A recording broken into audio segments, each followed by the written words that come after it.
वर्तमान अंगनवाड़ी कर्मी एवं सहायिका मानक पई आसिला बड़ खबर जहाँकि जो मैंने दीर्घ दिन धरी अपेक्षा करथिले सेमानकर दाबी उपरे सरकारी निष्पत्ति पई अपेक्षा करथिले सेमानकर दाबी पूरण हेबाकू जाउछि।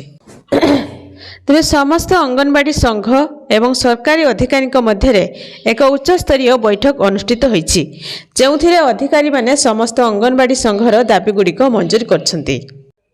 जहाँकि पश्चिम ओडिशा अंगनवाड़ी कर्मी एवं सहायिका संघ नेतृत्व में जिलापाल कार्यालय सम्मुख में विशाल विक्षोभ प्रदर्शन करथिले।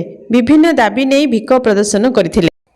सेगुड़िक होछि बजार दर अनुसार अंडा दर वृद्धि करने, उन्नत मानर मोबाइल देवा, चारिश्रम आईन को कार्यकारी करी समान काम को समान दरमा, श्रमिकों मान्यता, सामाजिक निरापदा योजन सामिल, भारतीय जातीय सम्मेलन में होइथिबा निष्पत्ति अनुसार 26,000 टंका प्रदान करा दाबी रही।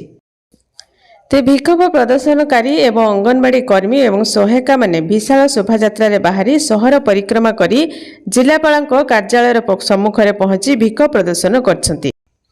ते बहुत जल्दी मुख्यमंत्री मोहन माझी अंगनवाड़ी कर्मी एवं सहायिका मानकर दाबी पूरण करिवे। एने प्रभाती परिड़ा बड़ सूचना दैछन्ति। तेबे कहा जाउछि जे समस्यार समाधान करा न गले व्यापक आंदोलन कराजिबो बोली चेतावनी दैछन्ति अंगनवाड़ी कर्मी माने।